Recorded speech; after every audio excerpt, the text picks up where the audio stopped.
یو شی بل ځوانانو په ذهن کې وساتي، دا ممتاز ځوانانو ته خاصتا وایم، پر د خپل قابلیت اعتماد و باور مه کوه چې زه په نمرو کې کامیاب یم. کله کله ډېر کامیاب خلک یي په دیني علومو کې، په عصري علومو کې، په سلسله د مدرسې او د مکتب کې، پوهنتون کې کامیاب یي، دستربندي یې وسي، فراغت یې وسي، سند واخلي، خو کله چې جامعې ته وړاندې سي هلته بیا مقبولیت نه لري، کار نه ورته پیدا کېږي.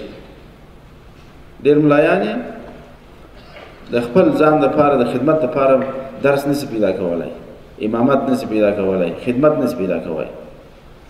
همدا ډول ډېر داسې ځوانان یې چې هغه د پوهنتون نه فارغ سي، بعد از فراغت برای خود هیچ وظیفه و کار پیدا کردن نمیتونه. چی مشکل است؟ همیشه همین دعا بکنین که یا الله جل جلاله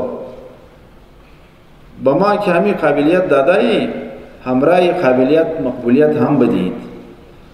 مقبولیت یک چیزی خیلی مهم است که یک کس در جامعه مقبول شوند، از استعدادش استفاده شوند.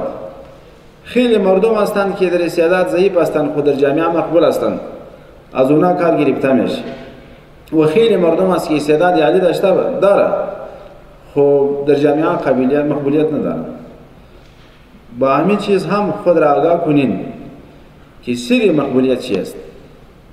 سر مقبولیت پیروی دین خداوندی است، راه خداوندی را پیروی کردن سر مقبولیت است.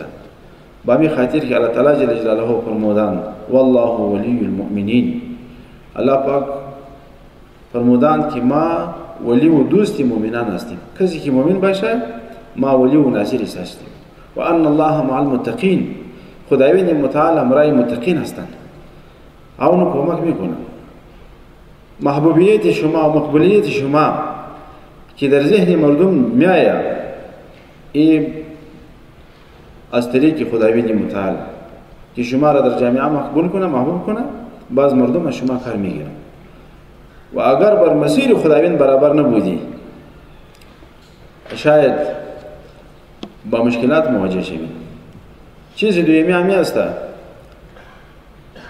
کسی که میخواه که در آینده مقبول باشه در جامعه، بر مسیر اسلامی که بروین، مثلا در سخنای شما دروغ نباشه، در اخلاق شما ذوق نباشه، در امانتداری شما ذوق نباشه، در احساس مسئولیت شما ذوق نباشه